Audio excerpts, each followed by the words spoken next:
Bismillahirrahmanirrahim. Assalamualaikum warahmatullahi wabarakatuh. Waalaikumsalam warahmatullahi wabarakatuh.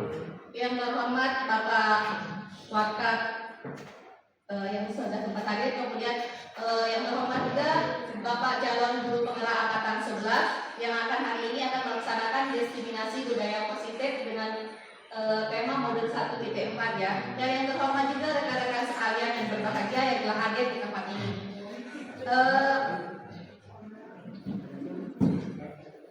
Untuk pertama-tama marilah kita panjatkan puja dan puji syukur kita kehadiran Allah Subhanahu wa taala karena dengan berkah dan rahmat limpahannya kita bisa hadir di tempat ini dalam keadaan sehat walafiat. Untuk mempersingkat waktu,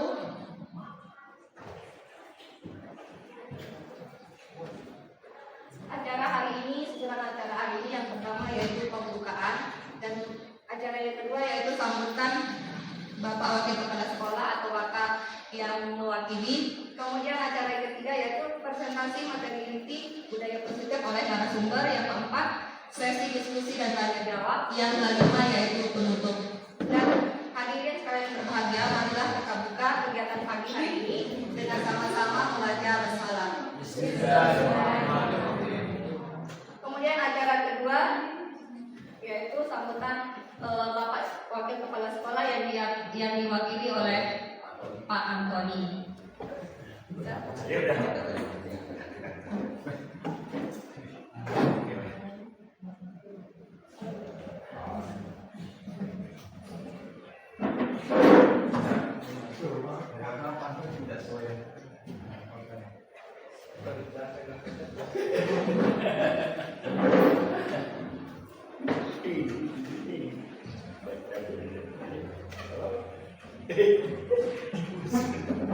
Terima kasih. Assalamualaikum warahmatullahi wabarakatuh.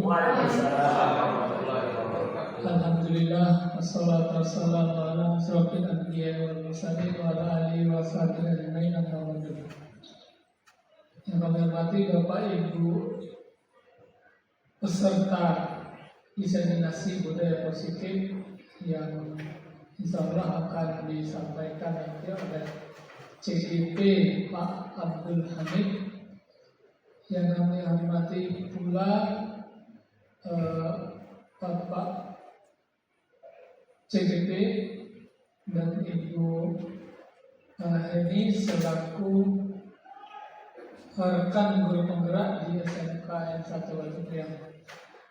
Baik, selalu serta salam kita aturkan kepada junjungan Nabi kita Muhammad Sallallahu Alaihi Wasallam. Allahumma shalli ala sayyidina Muhammad wa ala alihi wasallam. Sekali lagi kami sampaikan terima kasih kepada rekan-rekan yang sudah hadir pada kegiatan hari ini, di mana kegiatan-kegiatan seperti ini memang sejatinya harus terus dilakukan, walaupun dalam tahap pada kasus hari ini adalah untuk diseminasi yang merupakan serangkaian tugas dari rekan kita selaku guru penggerak. Namun untuk kegiatan-kegiatan seperti ini adalah kegiatan yang memang harus terus kita lakukan, walaupun nanti kedepannya tidak sebagai atau tidak untuk melaksanakan atau mengerjakan tugas sebagai CDP. Harapan kami supaya terus dilakukan. Manfaatnya apa? Manfaatnya supaya apa yang sudah kita lakukan mungkin nanti bisa diadopsi atau bisa ditiru oleh teman-teman yang lain. Ya, karena memang di dunia pendidikan, dalam hal ini di peserta didik kita, terdapat berbagai macam karakter, berbagai macam berbagai macam kebiasaan dan cara belajar dari siswa kita.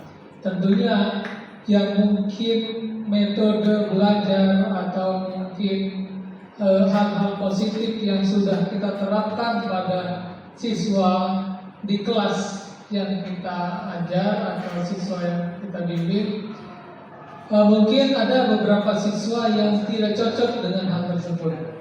Itu perlunya kenapa kita sharing seperti ini.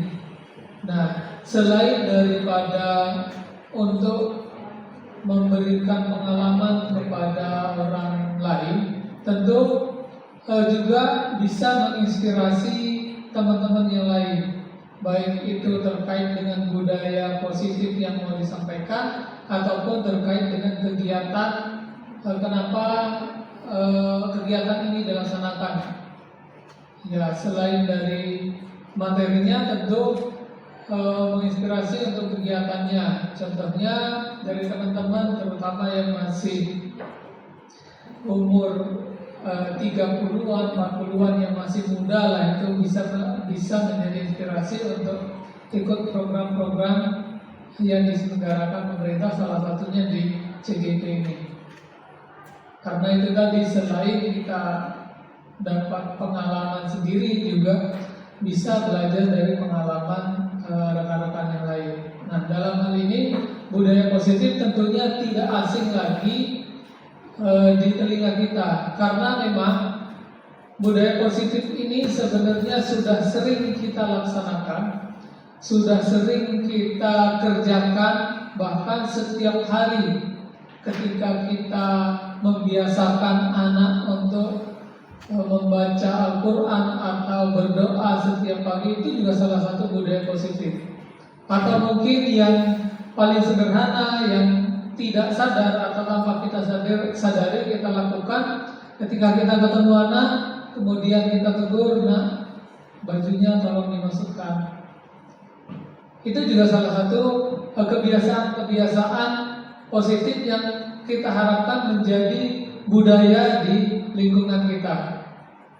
Dan masih banyak sekali sebenarnya budaya-budaya atau kebiasaan-kebiasaan positif yang mungkin bisa kita terapkan di lingkungan kita dengan harapan akan menjadi budaya. Kalau sudah menjadi budaya, tentu tidak perlu kita himbau, tidak perlu kita paksakan lagi, itu akan otomatis terlaksana. Dan mungkin nanti akan disampaikan salah satu budaya positif yang Pak Abdul Hamid pernah lakukan, yang mungkin bisa kita support atau bisa kita adopsi, dan juga mungkin bisa menginspirasi untuk rekan-rekan yang lain. Mungkin demikian dari saya. Mohon maaf apabila taufiq wal hidayah. Assalamualaikum warahmatullahi wabarakatuh. Waalaikumsalam warahmatullahi wabarakatuh. Terima kasih kepada Bapak Wakil Kepala Sekolah yang telah memberikan sambutan pada pagi hari ini. Kemudian acara ketiga yaitu penyampaian materi budaya positif diseminasi modul 1.4 yang akan disampaikan oleh Bapak calon guru penggerak kita, Bapak Abdul Hamid Majdi. Kepada beliau, Pak bersilakan.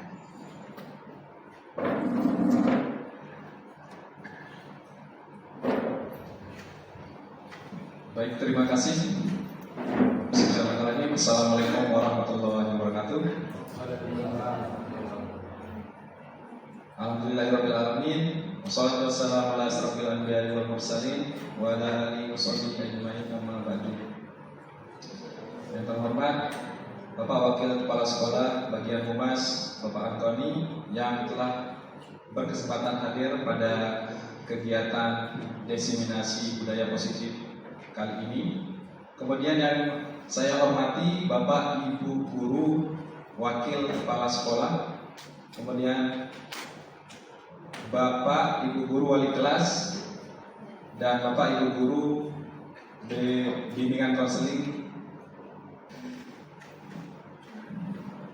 Pada kesempatan kali ini saya akan membahas tentang budaya positif, di mana pada kegiatan guru penggerak yang sudah saya pelajari dari modul 1 sampai modul 4, akhirnya saya akan memaparkan atau membagikan pengalaman belajar yang sudah saya dapatkan pada program guru penggerak ini. Adapun nanti yang akan saya sampaikan di sini yang pertama adalah perubahan paradigma belajar, terutama di SMK Negeri 1 Batu Liang. Kemudian yang kedua, nanti kita akan mendiskusikan tentang disiplin positif. Kemudian yang ketiga, nanti saya akan membahas apa saja nilai-nilai kebajikan yang universal yang perlu kita terapkan untuk keyakinan kelas kita dalam menciptakan atau menumbuhkan budaya positif di sekolah kita. Selanjutnya, kebutuhan dasar manusia. Nah, nanti di sini saya akan menyampaikan juga tentang kebutuhan apa saja yang ada pada manusia. Selanjutnya ada motivasi perilaku. Yang keenam, saya juga akan membahas tentang posisi kontrol guru. Yang ketujuh, barulah kita membuat keyakinan kelas. Dan yang terakhir, barulah kita membahas tentang segitiga restitusi dalam menyelesaikan permasalahan yang ada pada murid di SMK Negeri 1 Batu Liang. Oke, sebelumnya biar kita bersemangat, nanti Bapak Ibu guru ikuti saya ya, ketika saya bilang semangat pagi, Bapak Ibu guru menjawab pagi-pagi luar biasa. Siap ya, Bapak Ibu? Ini biar kita bersemangat dalam kegiatan diskusi ini. Siap ya Bapak Ibu guru? Semangat pagi. Pagi luar biasa. Ya, terima kasih banyak. Lagi sekali, boleh. Semangat pagi. Pagi luar biasa. Saya berdiri dulu ya biar semangat. Ya. Jadi tadi Bapak Ibu guru sudah bersemangat. Sekarang kita masuk pembahasan yang pertama tentang pembelajaran dengan paradigma baru. Di sini Bapak bisa melihat di layar. Pembelajaran dengan paradigma baru itu merupakan pembelajaran yang dirancang berdasarkan prinsip pembelajaran berdiferensiasi. Mungkin Bapak pernah dengar ya apa itu berdiferensiasi. Kira-kira apa berdiferensiasi? Untuk memenuhi kebutuhan belajar siswa, itu intinya ya. Jadi ada beberapa cara atau strategi nanti yang akan saya bahas di slide selanjutnya. Sehingga para peserta didik itu belajar sesuai dengan kebutuhannya. Jadi siswa itu memiliki karakter masing-masing serta minat dan bakat yang berbeda. Jadi kita tidak bisa mematok siswa itu harus sama.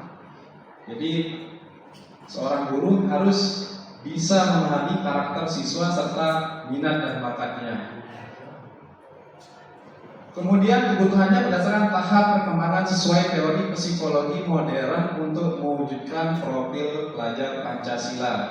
Jadi ada beberapa elemen dari profil pelajar Pancasila yang harus kita terapkan kepada anak didik kita. Yang pertama itu beriman, bertakwa kepada Tuhan yang Maha Esa serta berakhlak mulia. Ini adalah dasar kita dalam menciptakan lingkungan berbudaya positif. Kemudian berkebinekaan global. Jadi anak-anak harus memahami arti perbedaan, baik itu suku, ras, agama ataupun di tingkat internasional. Kemudian memiliki nilai gotong royong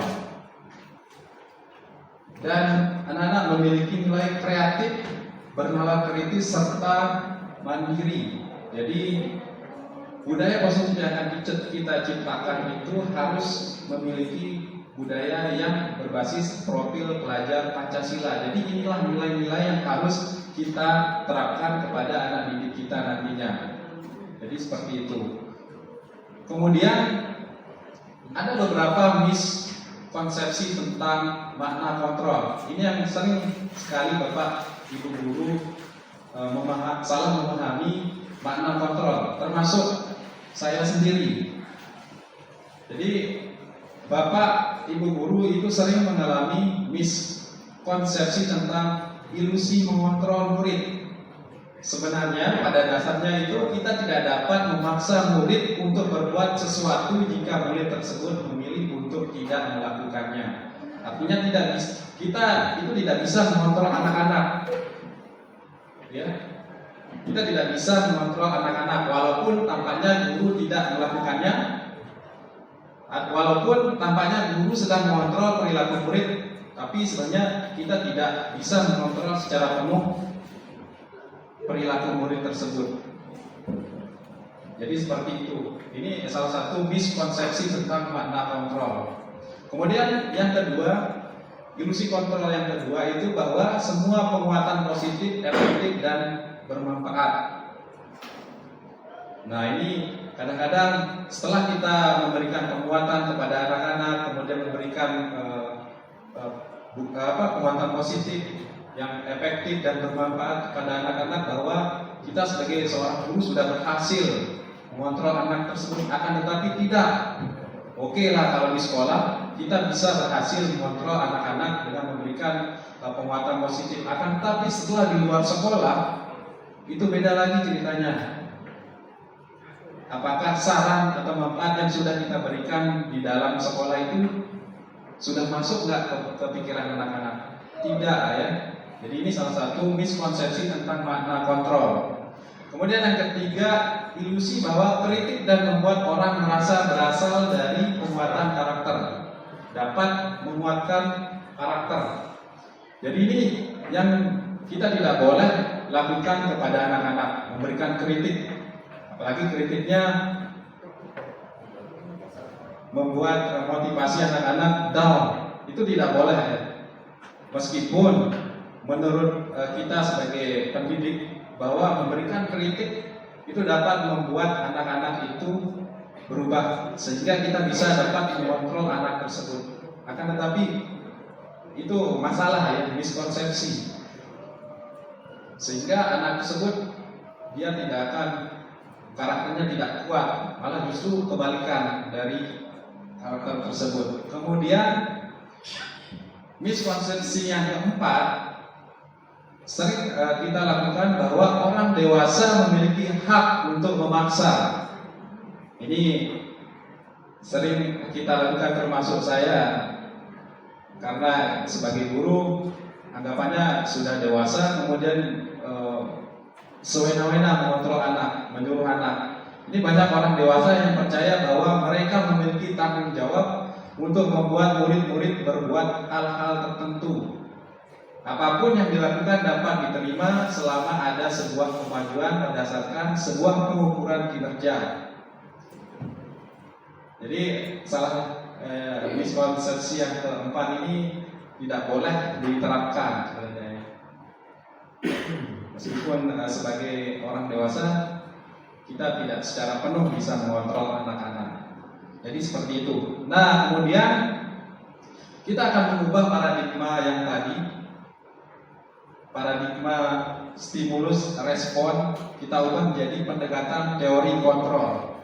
Bisa Bapak Ibu lihat pada stimulus respon itu realitas atau kebutuhan kita sama. Ini yang sering kita lakukan di dalam kelas, bahwa anak-anak harus sama. Ya.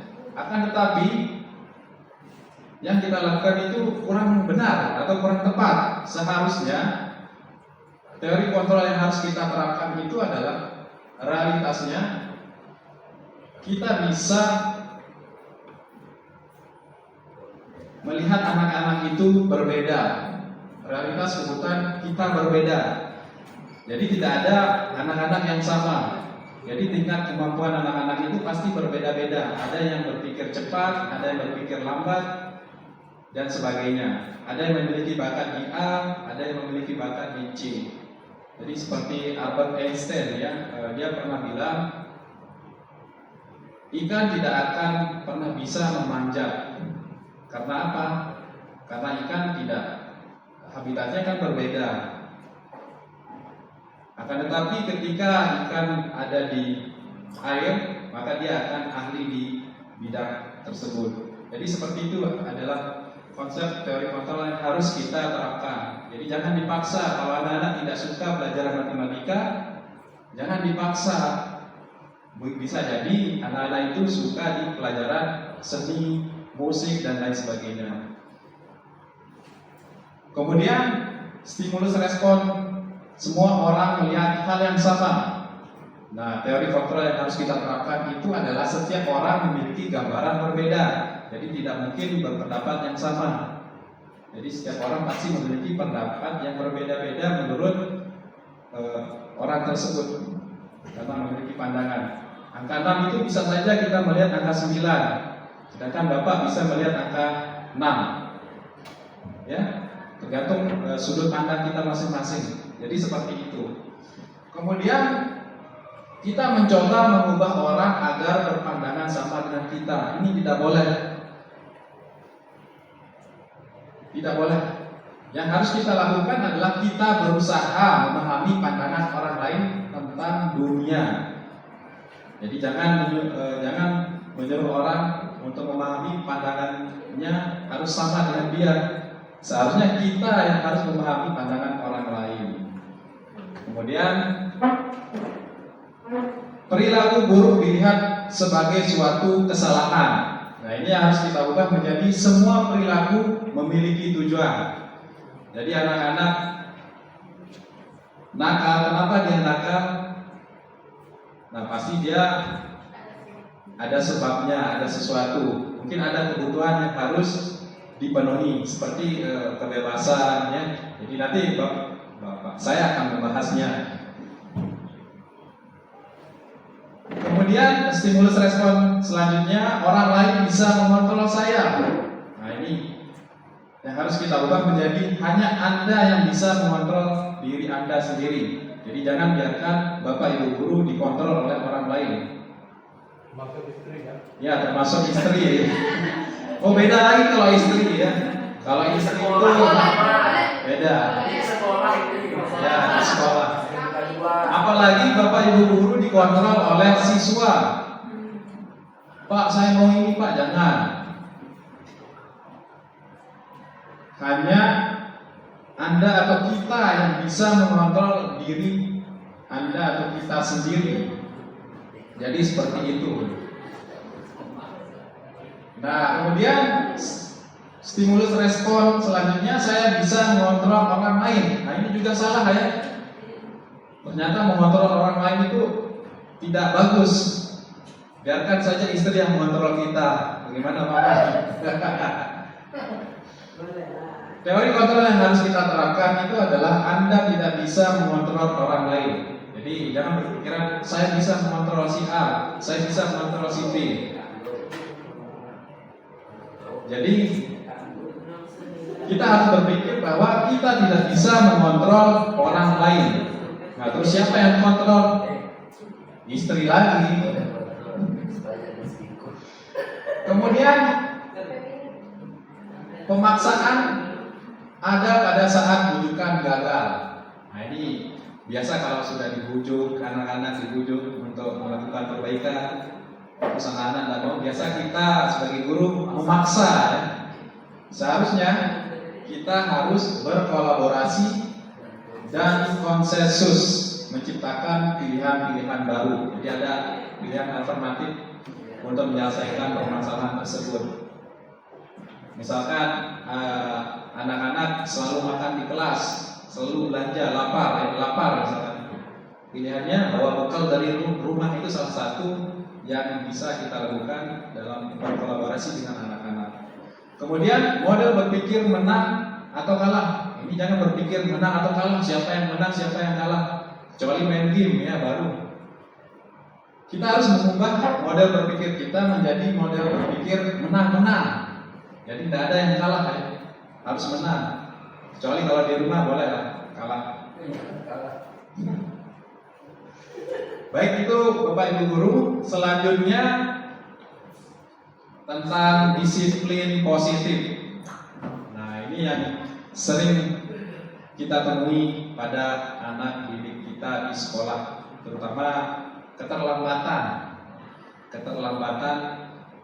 pada saat mengikuti belajar sekolah atau masuk sekolah. Nah, di sini disiplin itu berasal dari kata disciplina dari bahasa Latin yang artinya belajar. Nah, disiplin itu mengacu pada disiplin diri yang memiliki tanggung jawab terhadap apa yang dilakukannya berdasarkan nilai-nilai yang diyakini. Kemudian disiplin positif itu merupakan salah satu cara menerapkan disiplin yang bertujuan untuk menumbuhkan kesadaran serta memberdayakan peserta didik tanpa imbalan ataupun penghargaan ataupun ancaman dan hukuman. Ini yang sering kita lakukan. Kalau tidak melakukan kalau melakukan kesalahan, kita sebagai guru sering mengancam atau menghukum. Nah, ini yang harus kita ubah. Cara mengubahnya nanti di slide berikutnya. Nah, yang harus kita lakukan adalah sebagai pendidik, tujuan kita adalah menciptakan peserta didik yang memiliki disiplin diri sehingga mereka berperilaku mengacu kepada nilai-nilai kebajikan yang universal dan memiliki motivasi intrinsik. Motivasi intrinsik ini maksudnya adalah motivasi yang ada pada diri sendiri, seperti mencintai diri sendiri. Itu motivasi intrinsik dalam perubahan perilaku ke arah yang lebih baik. Itu tujuan peserta didik, itu tujuan pendidik ya, guru. Itu tujuan guru.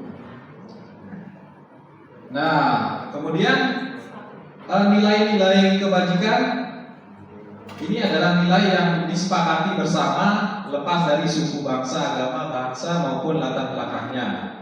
Adapun contoh nilai kebajikan dari institusi atau organisasi ini yang sering kita dengar ya, profil pelajar Pancasila.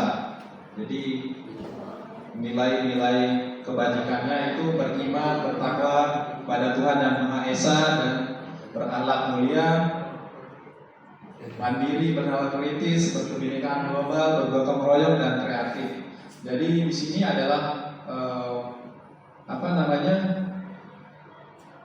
nilai kebajikan yang ada pada institusi ataupun organisasi. Sebenarnya ada banyak ya, tapi yang saya tampilkan itu ada 3 organisasi atau institusi. Kemudian, nah di sini kita sudah masuk ke kebutuhan dasar manusia. Jadi ada 5 kebutuhan dasar manusia. Yang pertama itu bertahan hidup. Di sini ada yang tidak ingin hidup, pasti ingin hidup kan? Itu adalah salah satu kebutuhan dasar manusia, bertahan hidup. Nah, kemudian yang kedua itu rasa kasih sayang dan rasa diterima. Pasti setiap manusia ingin dikasih sayangi dan ingin diterima oleh orang lain. Itu salah satu kebutuhan. Biasanya kalau tidak dikasih sayang oleh orang lain itu macam-macam dia perlakuan negatifnya, patah hati, bunuh diri dan lain sebagainya. Kemudian manusia itu perlu kebebasan. Tidak ada yang mengontrol kita, bebas. Mau ngapain bebas. Bebas bertanggung jawab. Ya, bebas bertanggung jawab. Nah, ya, kebebasan. Itu salah satu kebutuhan dasar manusia. Biasanya kalau anak sulit dikontrol karena kurangnya kebutuhan dasar manusia ini. Pasti penyebabnya ini salah satu. Kemudian yang keempat, kesenangan. Nah, kalau siswa bosan belajar pasti dia butuh kesenangan. Nah, sebagai guru memang sangat susah ya membuat siswa merasa senang dalam belajar, terutama pelajaran matematika. Nah, ini yang berat jadi guru, membuat siswa merasa senang dalam mengikuti pelajaran kita. Kemudian yang terakhir adalah penguasaan. Nah, ini sering kita temukan ketika murid bermasalah, pasti Yang jadi masalahnya adalah karena kurangnya kebutuhan dasar itu sendiri dari yang 5 ini. Jadi seperti itu ya. Selanjutnya motivasi perilaku manusia. Nah, yang pertama ini untuk menghindari ketidaknyamanan atau hukuman. Ini salah satu motivasi perilaku manusia yang sering kita lakukan di kelas, Bapak Ibu guru. Ketika Bapak Ibu guru memberikan motivasi kepada murid atau siswa, terus siswa tidak mendengarkan atau tidak mematuhi apa yang kita perintahkan, kita sebagai guru sering melakukan hukuman, ya, sering memaksa anak-anak, sehingga anak-anak itu melakukannya dengan terpaksa, sehingga muncullah motivasi kepada anak-anak itu ketidaknyamanan. Dia tidak nyaman ketika nanti ditegur oleh guru, ini kenapa belum mengerjakan itu, makanya dia mengerjakan tugas yang diberikan. Kemudian yang kedua, untuk mendapatkan imbalan atau penghargaan dari orang lain. Ini sering mungkin kita lakukan agar meningkatkan motivasi siswa. Itu kita berikan imbalan agar pembelajaran lebih menarik lagi untuk mereka. Dan yang ketiga, untuk menjadi orang yang mereka inginkan dan menghargai diri sendiri dengan nilai-nilai yang mereka percaya. Ini yang paling sulit, yang memberikan motivasi intrinsik atau dalam diri sendiri kepada anak-anak, itu yang sulit. Jadi nomor 1 dan nomor 2 itu masuk dalam kategori motivasi ekstrinsik atau motivasi dari luar. Kemudian yang ketiga ini adalah motivasi intrinsik, itu motivasi yang ada pada diri sendiri.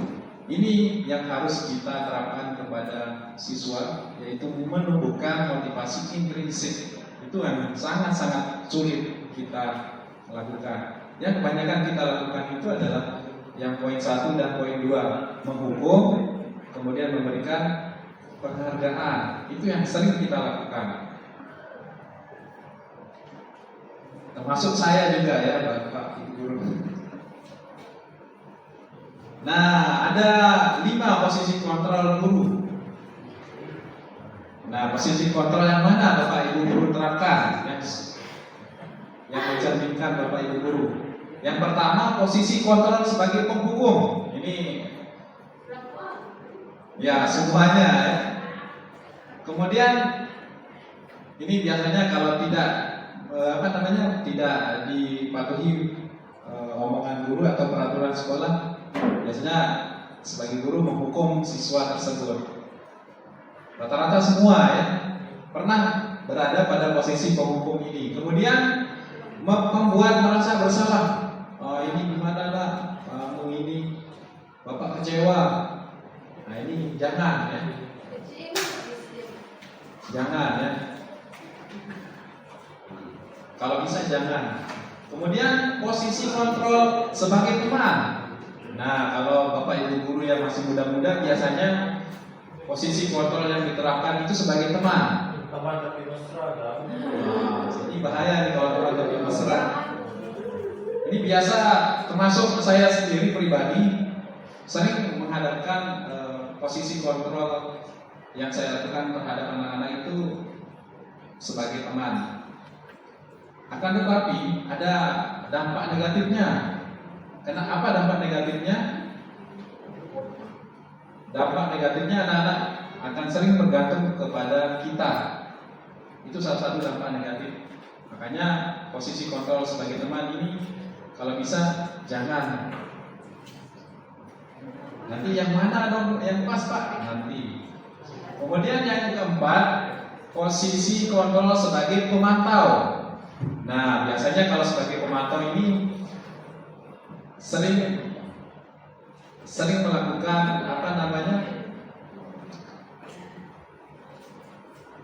melihat peraturan, kemudian sering menanyakan konsekuensinya. Kalau sebagai pemantau, nak sini nak, tahu nggak apa kesalahanmu? Terlambat. Nah kalau terlambat, Tahu kan konsekuensinya? Tahu kan? Nah ini sebagai posisi kontrol, sebagai pemantau, sering menanyakan konsekuensi tentang peraturan sekolah. Yang paling bagus posisi kontrol yang harus kita terapkan adalah sebagai manajer. Nah, kalau sebagai manajer, ketika siswa mengalami masalah, kita bisa mengatasinya. Ya, kita bisa mengatasi, memberikan jalan keluar terhadap anak-anak tersebut dengan cara pendekatan yang berbeda, bukan dengan pendekatan sebagai penghukum atau membuat merasa bersalah dan sebagainya. Jadi posisi kontrol yang ideal yang harus kita terapkan, yang harus dimiliki oleh guru itu sebagai manajer. Akan tetapi di sini kan susah. Anak-anak sering terlambat. Itu biasa ya, pasti dia susah ya. Sering kita hukum, kemudian membuat mereka merasa bersalah dan lain sebagainya. Jadi seperti itu. Nah, ini beberapa contoh penerapan 5 posisi kontrol guru.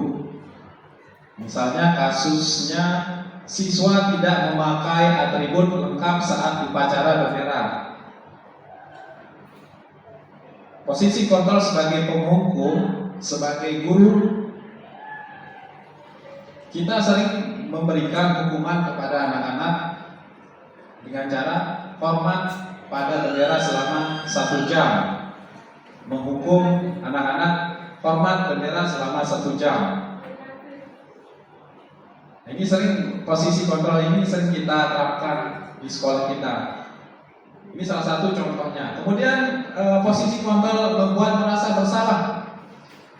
Nah ini contohnya, berapa kali Bapak Ibu harus memberitahumu, kamu selalu saja mengecewakan Bapak Ibu guru. Nah ini pasti posisi anak-anak itu merasa bersalah.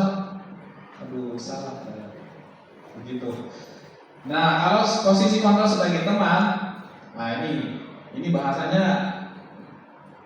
kayak teman ya, teman akrab CS ya. Ayo dong ikuti aturan sekolah, tolong bantu Bapak Ibu ya sekali ini. Ya sudah tidak apa-apa, lain kali jangan sampai berbuat seperti ini lagi ya. Jadi ini salah satu contoh posisi kontrol sebagai teman. Selanjutnya contoh sebagai pemantau. Nah ini, apakah kamu sudah melanggar peraturan sekolah? Nah ini, kamu tahu konsekuensinya setelah upacara kamu beli atributnya ke koperasi dan jangan diulangi lagi.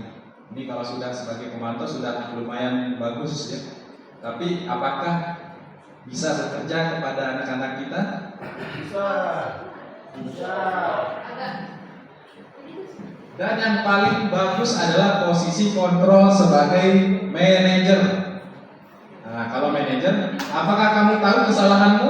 Nah, kalau kita sebagai manajer, misalkan siswa tidak mengikuti upacara, kita menanyakan kepada anak-anak tentang apakah kamu tahu kesalahanmu? Kemudian kira-kira bagaimana kita memperbaiki kesalahanmu? Kalau manajer itu lebih ke arah perbaikan.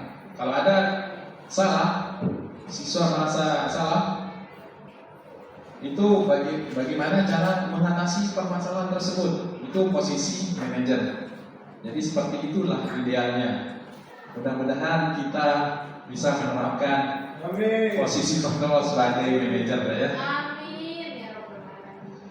Nah sekarang yang jadi pertanyaan, posisi kontrol apakah aku?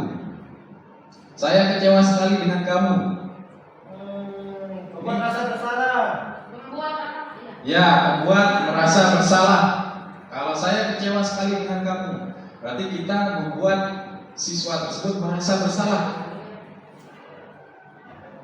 Ini kalau bisa jangan ya kita lakukan.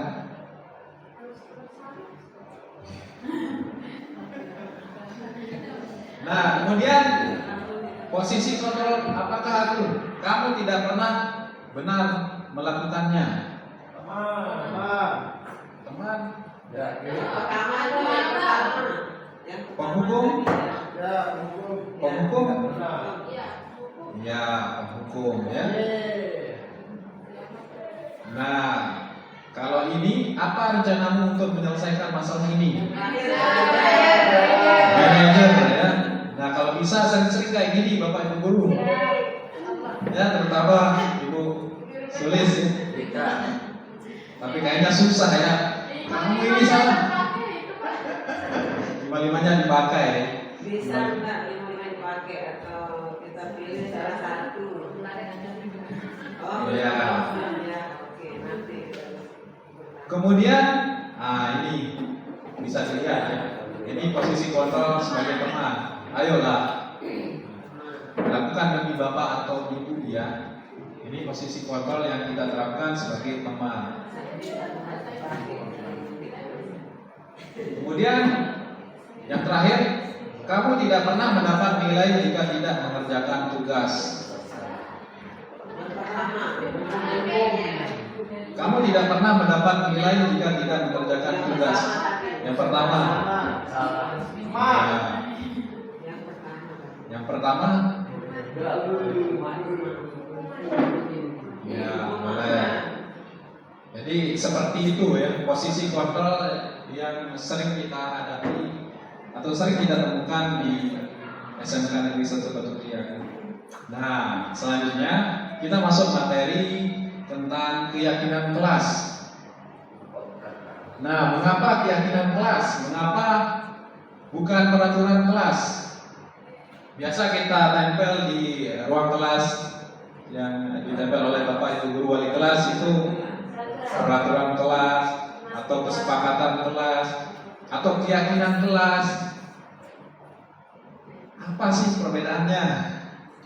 Padahal agak mirip ya. Tapi yang membedakannya itu adalah kata-kata kebajikan ya.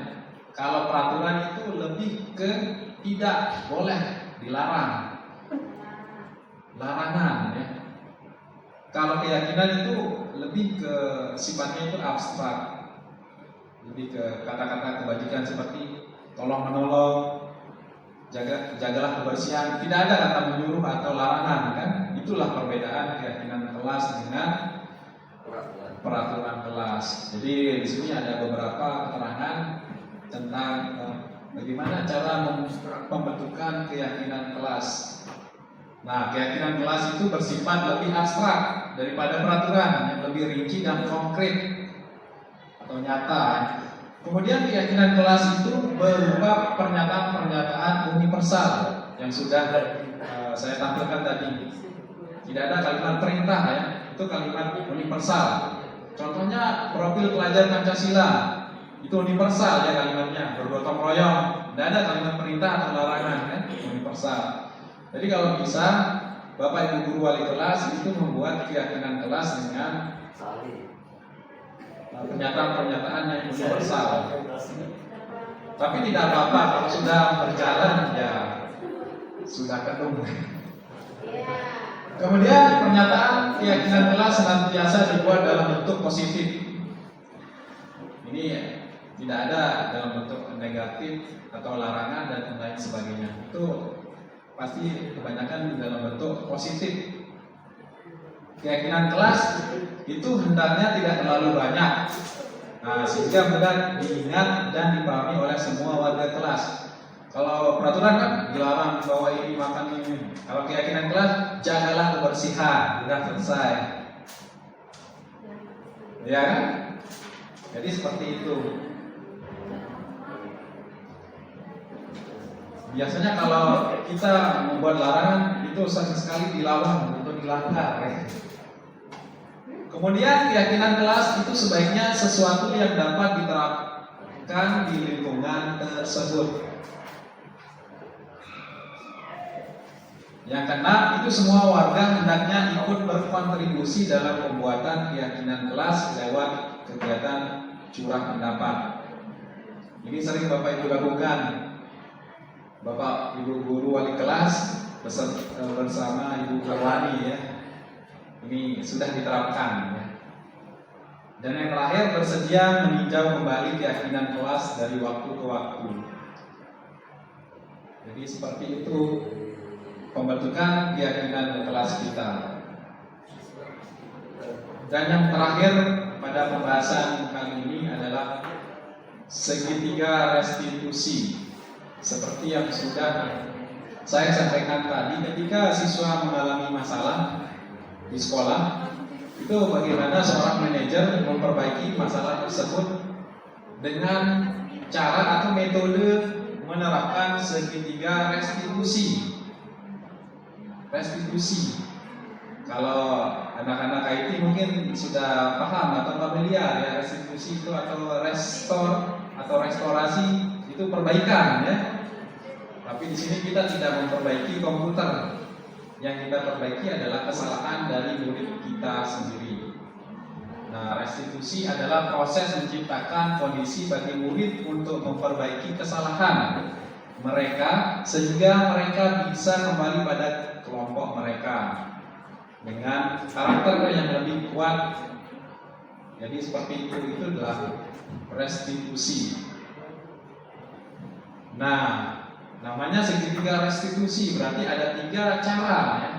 Cara dalam menyelesaikan permasalahan yang dihadapi oleh siswa. Cara yang pertama adalah menstabilkan identitas. Kita tidak langsung menjas anak atau menyalahkan anak. Jangan ya. Nanti anak akan langsung down ya. Mentalnya down. Ya, tapi kenyataannya beda di lapangan. Kamu ini salah. Nah, yang harus dilakukan guru, setiap orang pasti pernah melakukan kesalahan. Ini pertanyaan yang harus disampaikan kepada anak-anak. Jadi perbuatan anak-anak itu tidak semuanya salah. Nah, setiap orang pasti pernah melakukan kesalahan. Tentu kalau belajar itu dari kesalahan ya. Bapak ibu guru dulu kan pas masih pelajar sering sekali melakukan kesalahan ya. Tapi kalau dulu kan langsung dipukul ya. Itu bedanya. Kalau sekarang itu jangan. Kemudian kamu bukan satu-satunya yang pernah melakukan ini. Nah, ini artinya siswa tersebut akan ya tidak dibuat salah. Emosinya akan stabil, jadi aman. Kemudian setelah melakukan proses menstabilkan identitas, barulah kita melakukan memvalidasi tindakan yang salah. Memvalidasi tindakan yang salah, tindakan yang dilakukan oleh anak-anak tersebut dengan pertanyaan-pertanyaan seperti berikut. Kamu tentu punya alasan mengapa melakukan itu. Pasti kalau anak-anak berbuat salah pasti punya alasan. Nah, itu ditanyakan pada anak-anak. Kenapa nak? Kamu pasti punya alasan. Anda berbuat kesalahan, jadi seperti itu. Kemudian Bapak Ibu guru juga bisa mengajukan pertanyaan, adakah cara yang lebih efektif untuk mendapatkan apa yang kamu butuhkan? Nah, tanyakan, kira-kira apa yang dibutuhkan oleh anak bermasalah tersebut? Apa yang dibutuhkan? Misalnya kurang kasih sayang. Biasanya anak-anak broken home, kurang kasih sayang dari orang tua, itu yang sering kita temukan juga kan. Nah, jadi setiap permasalahan yang kita temukan di sekolah itu tidak terlepas dari 5 kebutuhan dasar tadi. Anak-anak kurang kasih sayang, kurang kebebasan, atau kurang kepeng, enggak asik kan? Biasanya kurang kepeng. Nah, setelah melakukan validasi tindakan yang salah, barulah menanyakan keyakinan kelas yang telah disepakati di sekolah. Nah, kira-kira nak, kalau Anda terlambat, keyakinan kelas apa yang sudah kita sepakati? Nah, jadi seperti itu ya. Kemudian kamu ingin menjadi orang yang seperti apa nantinya nak? Ini kan dari segitiga restitusi ini tidak ada penanganan yang menjas anak yang membuat mental anak down ya. Jadi seperti inilah langkah-langkah dalam menyelesaikan masalah. Artinya kita sebagai guru harus memposisikan diri kita sebagai manajer. Jangan langsung menyalahkan anak. Tanyakan dulu masalahnya di mana. Nah, ini contoh. Ini apakah saya putar videonya? Nah ini contoh Sugi seorang siswa kelas 11 terlambat masuk kelas setiap hari selama seminggu terakhir. Kayaknya tidak kedengeran suaranya, saya rewin aja. Ya. Nanti saya share di YouTube, share di grup ya. Jangan lupa subscribe. Nah, akhir kata sebagai penutup dalam penerapan program disiplin positif, hendaknya guru memiliki standar pendidikan yang memiliki standar kepribadian, profesional dan sosial yang baik, di mana guru mampu merefleksi dirinya dalam posisi kontrol saat ini. Bagaimana perjalanan dirinya sebagai among atau manajer ya.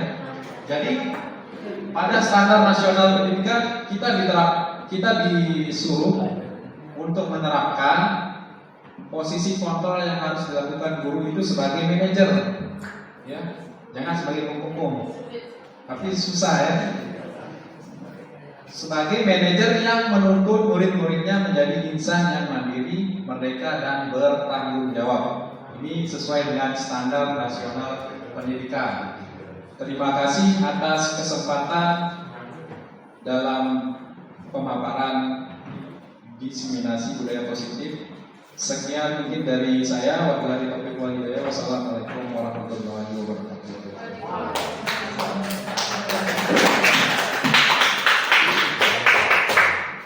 Terima kasih kepada Bapak Abdul Hamid, Calon Guru Penggerak Angkatan 11 yang telah memaparkan diseminasi budaya positif yang tadi sudah ada 7 poin ya Bapak Ibu Guru. Kemudian sesi selanjutnya yaitu sesi diskusi dan tanya jawab. Sebelum sesi diskusi dan tanya jawab kita mulai, saya akan memaparkan beberapa poin tadi yang telah disampaikan. Ada 7 inti yang telah disampaikan, yaitu pertama, perubahan paradigma belajar. Yang kedua yaitu tentang disiplin positif. Ketiga tentang nilai-nilai kebajikan. Keempat, kebutuhan dasar manusia.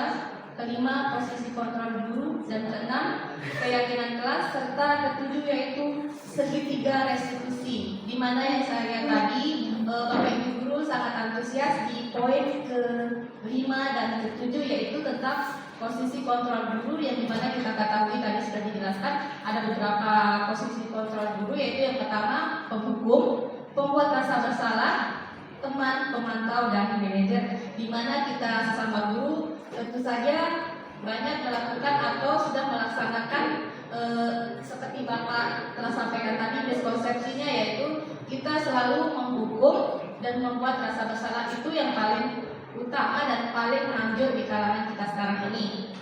Namun untuk sesi diskusi ini bagaimana kita akan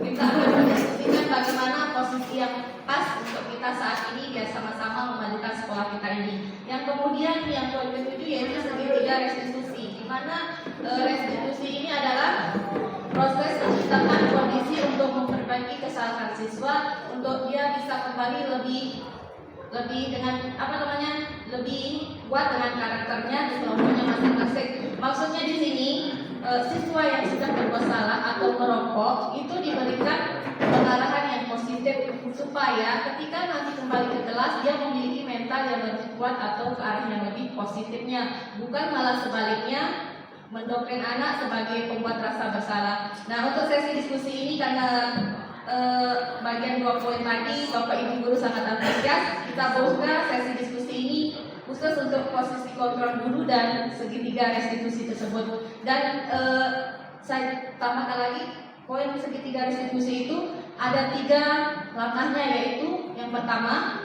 menstabilkan identitas, yang kedua validasi tindakan yang salah, yang ketiga menanyakan keyakinan. Sebenarnya Bapak Ibu yang telah disampaikan tadi oleh Bapak Abdul Hamid sangat jelas ya. Kita sama-sama belajar ketika mendapatkan anak yang bermasalah, terutama anak yang merokok. Hal yang pertama kita lakukan seharusnya, mohon maaf Bapak Ibu Guru, bukan menggurui atau merasa lebih berpengalaman. Tapi memang keadaan kita seperti saat ini. Kalau kita menemukan anak didik yang merokok, hal yang pertama kita lakukan itu kan langsung memarahi. Sebenarnya dalam konsep teori budaya positif ini, yang pertama kita lakukan adalah menstabilkan identitas. Nah, dalam musabah identitas ini ada beberapa poin yang harus kita pahami. Nah, seperti yang sudah jelas tadi, yang pertama, kita stabilkan dulu identitasnya, kenapa kamu berbuat seperti itu dan sebagainya. Kita suasananya kita bikin adem dulu Bapak Ibu. Yang kemudian kedua, validasi tindakan yang salah. Nah, kita validasi tindakannya itu apakah benar salah. Nanti kita masukkan sedikit nasihat atau dorongan atau motivasi di dalamnya. Yang ketiga, menanyakan keyakinan. Di sana kita juga bisa menyelipkan beberapa motivasi dan beberapa aturan keyakinan yang sudah kita sepakati. Nah, untuk sesi diskusi dan tanya jawab ini saya buka dan saya batasi pertanyaannya untuk 2 atau 3 penanya. Kepada Bapak Ibu guru yang bertanya, saya kasih tahu.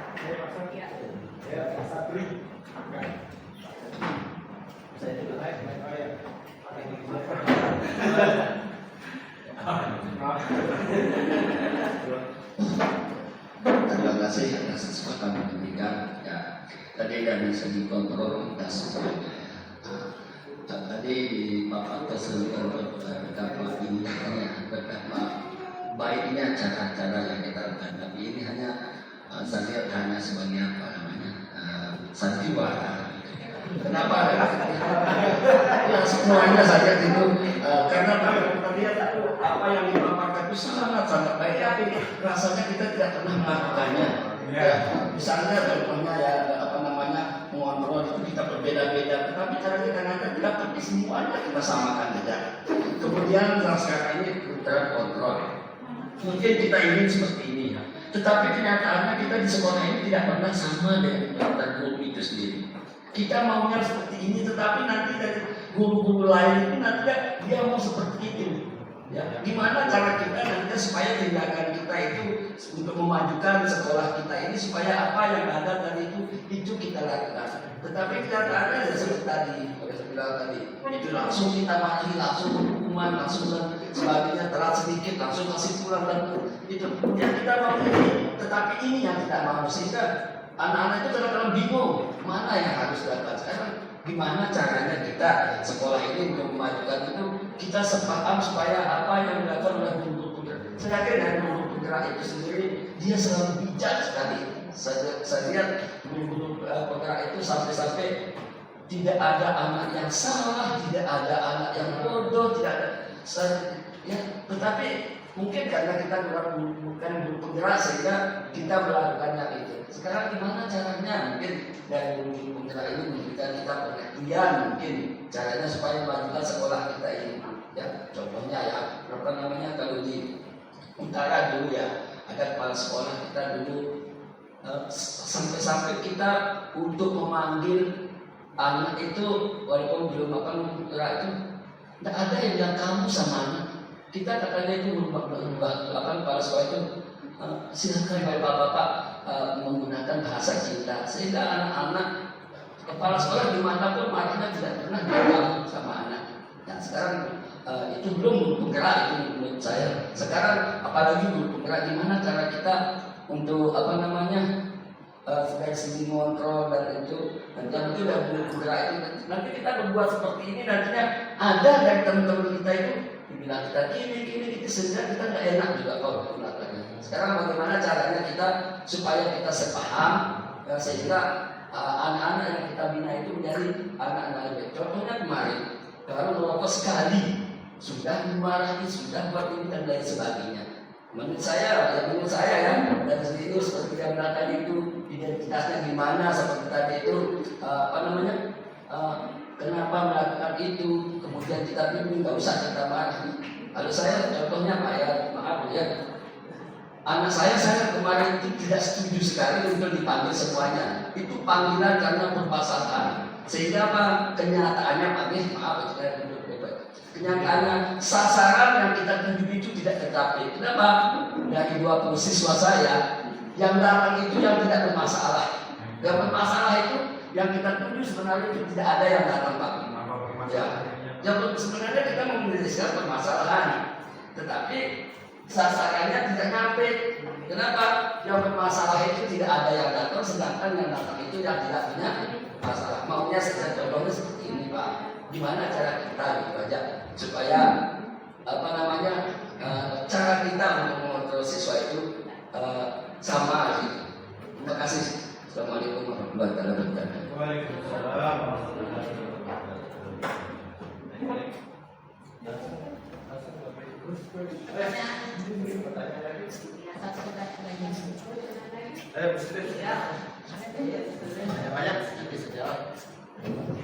Bismillahirrahmanirrahim. Assalamualaikum warahmatullahi wabarakatuh.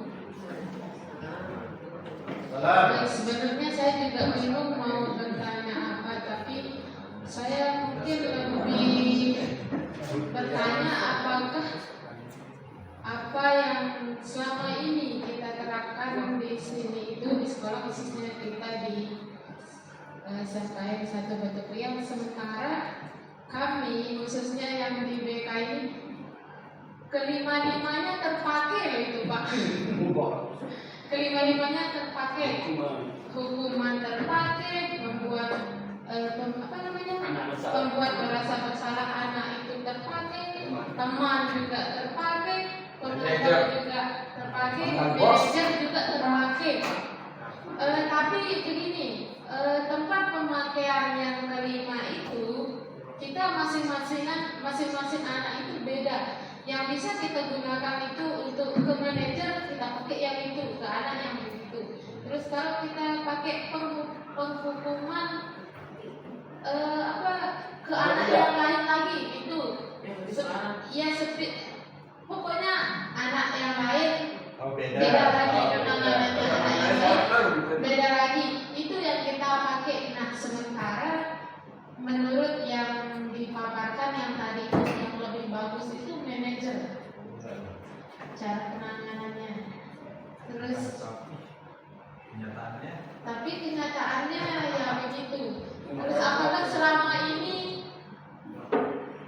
itu gimana caranya Pak? Kita bisa melakukan poin yang kelima ini tanpa melibatkan yang keempat itu. Itu aja ya. Terima kasih. Assalamualaikum warahmatullahi wabarakatuh. Waalaikumsalam. Terima kasih kepada Bapak Ibu guru yang sudah bertanya. Kemudian saya ulangi pertanyaan pertama. Pertanyaan pertama yang saya tangkap tadi yang panjang lebar ya, sudah dijelaskan bagaimana ilustrasinya, bagaimana cara kita, intinya itu bagaimana caranya kita sebagai Bapak Ibu guru di sini untuk sepaham bagaimana menyikapi atau mengontrol siswa. Dalam bahasa sastra ada yang sependapat berbeda, ada yang sekek, tidak ada yang protes ini begitu dan sebagainya. Itu pertanyaan pertama Bapak. Kemudian pertanyaan kedua yang saya tangkap dari penanya kedua, apakah yang selama ini kita terapkan di sekolah kita ini sudah mencerminkan yang mana? Maksudnya di sini apa boleh dipakai berlainan untuk setiap siswa atau setiap kondisi siswa yang berbeda, satu posisi kontrol yang berbeda-beda, atau bagaimana sih seharusnya, atau harusnya ke langsung ke manajer atau bagaimana? Nah, untuk lebih jelasnya mari kita diskusi bersama-sama yang akan langsung dijelaskan oleh Bapak Agus Hamid. Kepada beliau kami persilakan. Baik, terima kasih atas pertanyaan dari Bapak Haji sama Ibu Solis. Ini pertanyaannya ini luar biasa, berat ya. Karena ini pertanyaannya kapasitas saya belum bisa menjawab bagaimana cara kita bersama-sama dalam menerapkan posisi kontrol yang harus dilakukan oleh semua guru. Jadi ini mungkin perlu lagi pembahasan khusus ya, yang perlu dilibatkan pada kegiatan ini. Mungkin kepala sekolah, wakasek, karena di sini kan tidak ada wakasek. Jadi diskusi ringan. Jadi menurut saya sih yang perlu kita lakukan mulai dari diri sendiri dulu, Bapak. Nih sharing saja. Kita mengubah yang paling dasar bahasa dulu. Seperti kamu, pokoknya suka membentak itu kita kurangi, kita ubah mulai dari diri sendiri dulu, kita ubah, barulah kita kita bisa mengubah orang lain. Jadi seperti itu Pak Haji. Jadi secara teknis bagaimana caranya mungkin saya belum bisa menjawab pada pertemuan kali ini. Jadi kita ikuti saja sistem yang ada pada SMK Batu Kilang ini. Kita ikuti sistem seperti apa cara penanggulangan dan menerapkan posisi kita sebagai guru itu di posisi yang mana. Apakah sebagai penghukum, itu tergantung Bapak Ibu guru, kesadaran Bapak Ibu guru masing-masing. Ketika anak tersebut layak untuk dihukum, ya silahkan Bapak terapkan posisi kontrol sebagai penghukum. Mungkin dengan cara itu Bapak Ibu guru merasa bahwa dengan cara menghukum bahwa anak itu akan berubah. Kalau Bapak Ibu guru berpendapat seperti itu, ya silahkan ya. Jadi dia hanya membahas posisi kontrol saja dan idealnya yang seperti ini. Jadi setiap pendidik itu pasti berbeda-beda posisi kontrolnya. Jadi tidak ada yang salah. Tidak ada yang salah. Tapi idealnya. Ya. Dan pertanyaan dari Ibu Sulis tentang yang mana harus diterapkan, apakah boleh menghukum saja, boleh membuat merasa bersalah saja, dan lain sebagainya. Tentu di BPBK kan menghadapi kasus itu berbeda-beda ya karakter anak-anaknya. Ada yang kasus ringan, berat, dan sangat berat, atau sudah masuk ranah kepolisian. Jadi lari lagi ke Bapak Ibu guru BPBK karena saya percaya bahwa Bapak Ibu guru BPBK bisa mengatasi permasalahan yang ada. Jadi apakah siswa itu perlu dihukum atau perlu dibuat merasa bersalah, atau bisa sebagai manajer memposisikan dirinya sebagai manajer dalam menyelesaikan permasalahan tersebut. Itu larinya lagi kepada Bapak Ibu guru yang ada di BPBK. Jadi seperti itu. Jadi 5 posisi kontrol ini menurut saya tidak ada yang salah ya. Tapi yang ideal yang harus kita lakukan adalah sebagai manajer. Jadi semuanya baik ya Bapak Ibu guru. Apalagi pendidikan zaman dulu kan. Tidak ada manajer langsung main pukul hantam aja kan. Salah langsung pukul, salah langsung pukul. Tapi sesuai dengan perubahan zaman, perubahan undang-undang. Nah itu perlu kita perhatikan lagi ya, biar kita sama-sama enak. Bapak Ibu guru enak, siswa juga enak. Jadi seperti itu. Mohon maaf kalau ada kesalahan kata ya. Sekian dari saya.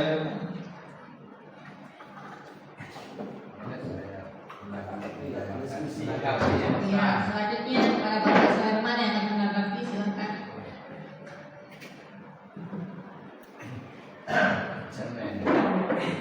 Bismillahirrahmanirrahim. Assalamualaikum warahmatullahi wabarakatuh. Bapak Ibu guru yang saya hormati dan rekan CGP Bapak Abdul Hamid Majdi A11 dan saya hormati pula.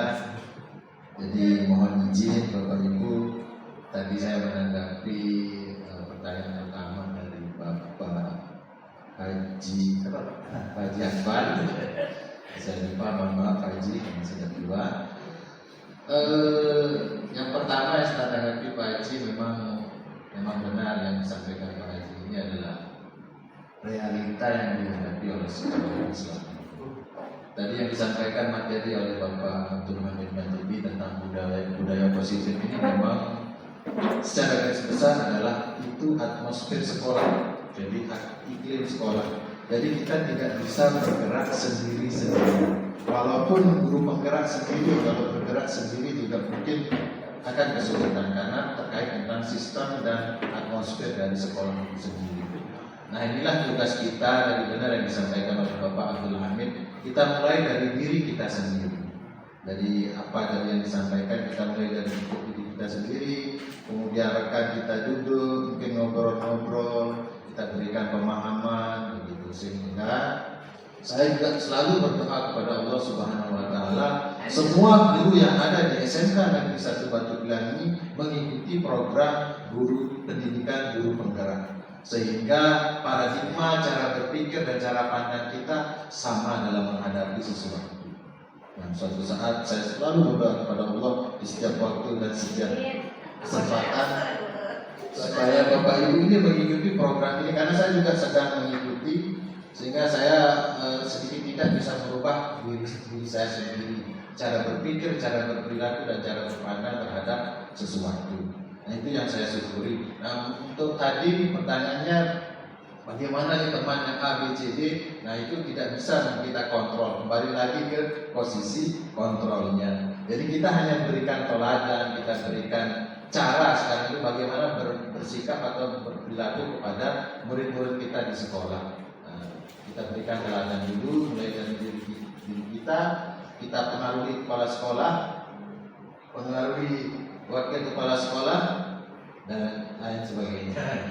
Sehingga kita mampu berkolaborasi. Kita tidak bisa berjalan sendiri-sendiri, membuat aturan sendiri, sehingga karena ini sekolah ini adalah suatu institusi atau sistem. Karena suatu ekosistem itu ada biotik dan abiotik, nanti ditemukan di mobil juga. Ya itu Pak Haji, temburan ini Pak Haji memang betul itu realitanya. Kadang-kadang kita maunya seperti ini, teman A maunya seperti itu. Nah, sempat dulu ada salah satu teman juga yang berikan masukan, jangan sampai ketika anak terlambat langsung disuruh pulang, ditutupkan pintu. Jadi saya bisik-bisik dengan nada yang halus, karena kalau dengan nada yang kasar mau kita berantem nanti.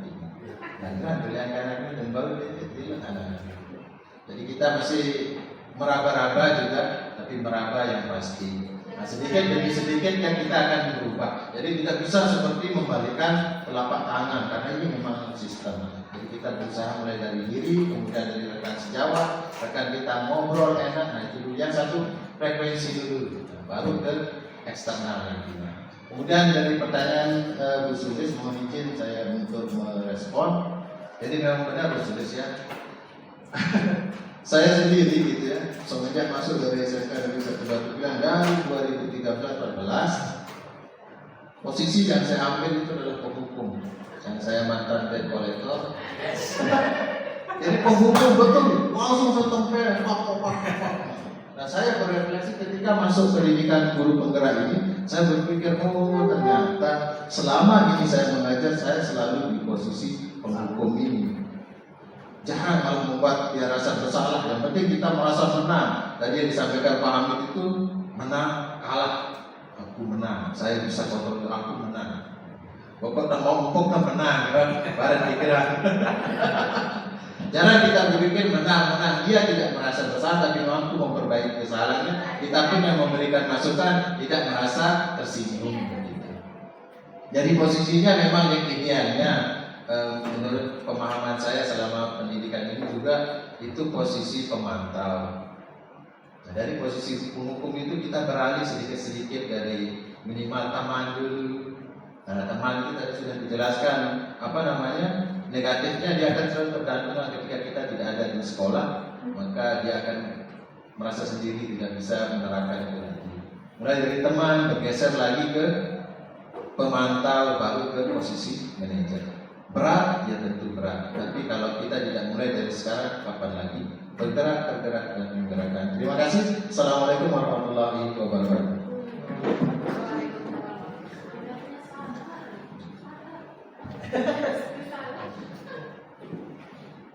Terima kasih kepada Bapak Suherman yang sudah menanggapi realitas sekolah kita, di mana kita tidak bisa bergerak sendiri dengan pola pikir yang berbeda untuk menyikapi segala hal atau segala peraturan yang ada. Kemudian dari pertanyaan dan diskusi tadi, kita dapat kesimpulan bahwa mulailah dari hal yang kecil untuk melakukan perubahan ya Bapak Ibu, yaitu mulai dari diri sendiri. Mulai dari diri sendiri ini bisa kita terapkan mulai dalam kelas kita sendiri. Dan bagaimana kita cara mengajarnya itu mulai dari hal yang kecil, bukan langsung ke atas bagaimana membola seperti membalikkan telapak tangan yang seperti yang sudah dijelaskan tadi yang panjang lebar. Kita mulai dari hal kejadian saja Bapak Ibu Guru. Kemudian acara terakhir yaitu terima kasih kepada Bapak calon guru penggerak angkatan 11 Bapak Abdul Hamid yang telah menyajikan presentasi yang sangat bermanfaat pada siang hari ini. Dan kita semua telah mendapatkan banyak wawasan baru tentunya yang akan memberikan kontribusi positif dalam dunia pendidikan khususnya di sekolah kita ini SMK 1 Batu Kriang. Dan terima kasih juga kepada Bapak Ibu guru yang sudah berkenan hadir di tempat ini dalam acara destinasi budaya positif modul 1.4. Dan semoga apa yang kita dapat hari ini dapat memberikan inspirasi dan motivasi bagi kita semua, dan marilah kita tutup acara ini dengan sama-sama membaca hamdalah. Alhamdulillahirabbil alamin. Dan wassalamualaikum warahmatullahi wabarakatuh. Waalaikumsalam warahmatullahi wabarakatuh. Diskusi bebas. Satu lagi, Mati kamera. Barakah. Benar, pertama kita sadar kalau kita diri kita itu ketika kita langsung membuka mata itu Ya. bisa berada di mungkin ada hal yang membuat mereka